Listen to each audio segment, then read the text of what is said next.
All right, man. I was watching Dan Campbell. He had an interview on the Pat McAfee show. Shout out to Mike. He's put me on and said it was funny. And he revealed a couple things on the show. That the fake punt, he tried to stop it. And the play to Sewell,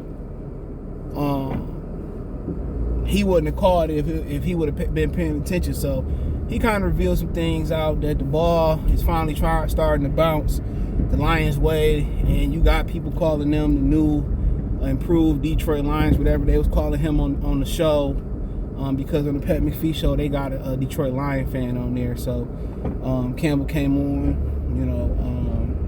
and first of all, he said the fake punt, he tried to stop it.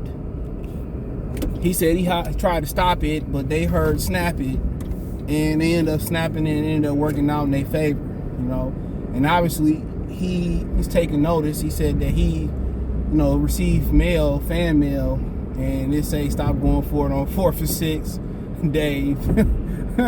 And those type of mail that he get, and obviously he's starting to hear that he can't be aggressive. He shouldn't be as aggressive on 4th down. And maybe that's why he tried to stop the fake punt. But then again, it worked in their favor.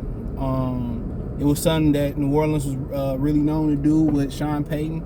They was very aggressive on 4th downs, especially when they played us. And they had Drew Brees, and obviously they had Sean Payton, But, it worked. It worked. Remember a couple years ago when they fired Matt Patricia and what's my man that took over, Darrell Bevel, and the old special teams coordinator, which everybody loved. What's his name? Braden Coombs or whatever his name is. I forget his name. And he went for it on 4th down versus Tennessee, and they really got it, but they said they didn't.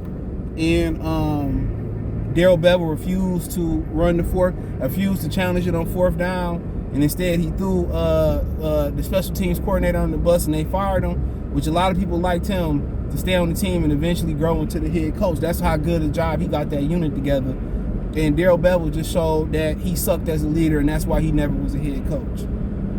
Because when you start letting personal feelings like that get in the way of team success, you know what I'm saying? You don't out one of your soldiers like that, especially without doing a full investigation. And I think a lot of people lost a lot of respect for Darrell Bevel. And I think a lot of people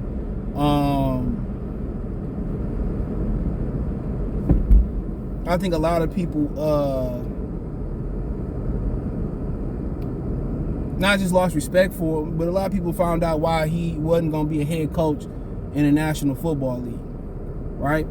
But he said he tried to stop it, and they thought he said snap it, and they ended up snapping it, and, C.J. Moore got it.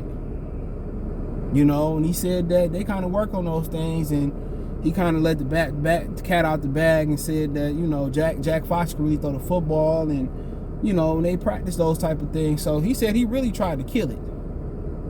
But they thought he said snap it, and, they snapped it, and, it worked out in their favor. So, it just let you know that, the sun's starting to shine on the Lions' ass, excuse my language, finally. And we deserve it, dude, because Michigan football is carrying the great state of Michigan in sports. And obviously, we know Michigan and Michigan State usually, basketball teams are usually late surge teams late in the season. They tend to surge towards tournament time. Izzo and Juwan Howard and all of them.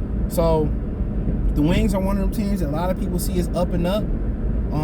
But, at some point, we need something else to cheer about other than Michigan football. And the Lions stepping up. And obviously it's in the back of everybody's minds that eventually they're going to let us down and miss the playoffs. I think in the last 4 games left, to me, they tough games. It might be the 4th easiest schedule, but, the Jets is a tough football team, and Rob Saleh got them playing tough. And, he was a candidate for the coaching job, and they leaked out that he didn't give a great interview and all that type of stuff. So, obviously, going to New York, golf not as good on the road, but going to New York in the cold, against a physical young defense is going to be a problem. They had young up in the cupping team, did a better job in the first half of the season, and quarterback issues there, but Mike White is good. Will play Sunday, got beat up a little bit.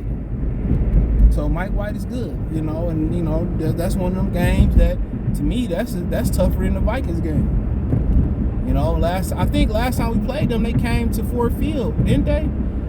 I was at that game, and they spoiled Matthew Stafford, said they knew plays and all of that. So I think that's the last time we played them. A couple years ago, they came here. So totally different football team now, regime, but nonetheless, it is what it is. Then you carry on, and we get to talking about, you know, he said the Sewell play. He said that's something that they practice. Is really a red zone play. Ben Johnson asked him, do you want to call the play? He said that he wasn't even paying attention to the call. That, you know, he wasn't paying attention to what he was saying. He said the fans was doing the wave, and he was paying attention to the wave, and he just said, yeah, go ahead and, like, you know, go ahead and do it. Push the play through. So he said that's something that they practice. He said that's something that they practice and something that they, you know, that they do for the red zone. And they said that he's a great athlete, got soft hands, and it's a red zone play. But he said in that situation for them, it was a red zone play because they was there to ice the game. And he said Ben Johnson suggested it. He said, yeah, go ahead and do it. But he was really paying attention to the fans doing the little wave. You know, if you've ever been to seen or did a sports team or been to the game or see on the TV. And he said he just pushed it through. He said after the play was ran, he said, what the F was you doing? He said, hey, oh, you told me you liked to play. And he admitted that he really wasn't paying attention. So at the end of the day, to me, it seemed like Ben Johnson got free will to do what the hell he wanted to do. You know what I'm saying?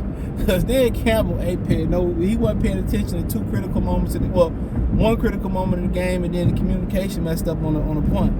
But then again, to me, it was a genius call.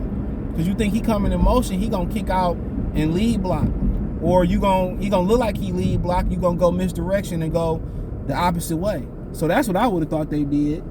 You know, but then again, they put him in motion. His momentum carried him. He said the one thing that, you know, they put emphasis on before that play was that, you know, he told Jared Goff, he said they told Jared Goff that keep him in Sewell, we need you to stay in bounds. You know, he said we need you to stay in bounds at all costs. So at the end of the day, if he caught it and got out of bounds, I don't think nobody would have been complaining. If he dropped it, then, you know. But you know, him catching it and staying in bounds was a bonus. It was a huge bonus. You know, so him catching it, staying in bounds was a big bonus. And he said it's kind of something that, you know, he wasn't really paying attention, said go ahead and do it. But he said something they practiced. He said they practiced all of that. Jack Fox throwing the ball, you know, more. He said he put emphasis on the special teams unit, doing a hell of a job. And Ben Johnson, man, you see why, you know, a lot of people like Ben Johnson. The number one thing that Ben Johnson did, now I feel like Anthony Lynn kind of gave Jared Goff, you know, I feel like he gave Jared Goff free reign to do what the hell he wanted to do. Okay, that's what I feel like he did. I feel like he gave Jared Goff free reign, and you want to do what Jared Goff like. I think Ben Johnson broke down the film, talked to Jared Goff, put a playbook together that was in Jared Goff's favor, and kind of, you know, did what Goff liked and did what he seen fitting for Goff. You see what I'm saying? I think he did what was fitting for Goff, and he observed that was fitting for Goff game and mixed it in what Goff did. So it wasn't all Goff. What Goff like? That's what Anthony Lynn did. He went with the flow of Goff. What Ben Johnson did, not only did he go with what Goff liked, he went with what he seen Goff to be successful with, and he mixed it in with Goff liked. So, and what he was comfortable with. And that's the number one sign of a great coach. When he come in and don't make a team fit to the system, when he can come in and build the system around individual players and the team, that's a sign of a great coach.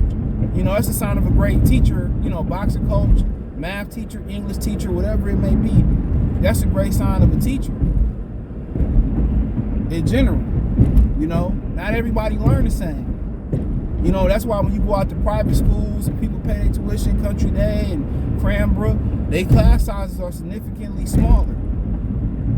Therefore, you can get better individual attention. And they have the programs to give the kids better individual attention. You get what you pay for. And then if you can't afford to do so, guess what? When you get home, you got to give the kids individual attention. You got to send them to Kumon, Sylvan. If you can't give them that attention or their work get too complex. You know, so at the end of the day, it all boils down to the parent. and to the teacher and to everything. You got to put the extra work in. Just they go in there and they do the extra film work, they get the extra shots up, do the extra throws with the receivers and catch it through the jug machine. You got to go out there and put your, put the extra work on your kids too. That's the difference. When you can give people individual attention and you can give them the attention where that it can learn, because everybody learn different. I'm more of a, when it comes to doing stuff, I just got to keep doing it and I'm good at it. Some people you can tell them, you can give them step-by-step directions and they can just do it. Some people need you to, step-by-step, you look over them, okay, you do this, you do that a couple of times and they got it. So it's all different. So the number one thing of a great coach is his ability to make the talent fit, his game plan fit the talent. Not make one size fit all. Y'all got to fit to this offense. And that's what Matt Patricia do. And I think that's what a lot of New England coaches do. They come in one way, my way or the highway. Do it this way. If you don't do it this way, and we ain't gonna work. And you can't be like that. You got to be fluid. So, and I think that's a great thing about Ben Johnson. And I think it was a great interview, man. If you ain't seen it, it's a nice little segment. Just scroll on through. They might chop it up on the Pat McPhee show right here on YouTube. Aaron Rodgers came on there. He on there all the time. It's Pat McPhee, AJ Hawk. Yeah, man, I enjoyed it. So it was a good interview. Let me know what you girls and guys think. Check out Detroit Lions Talk playlist. Thumbs up the video. Share the video. Subscribe to the channel. The subscribe button is the bell icon button. Hit all notifications. Increase your chance to get notifications. We go live and drop a video. Financially, want to support the channel. Cash App, $CJ Good313. Venmo, CJ Good313. PayPal link in the description. Hit the link tree. Find me on Twitch, Twitter, Instagram, Spotify, Anchor, Cash App, Venmo, PayPal, Apple Podcasts, Google Podcasts, the whole nine. Appreciate the love and support. Check out Detroit Lions Talk playlist for more videos like this. Peace.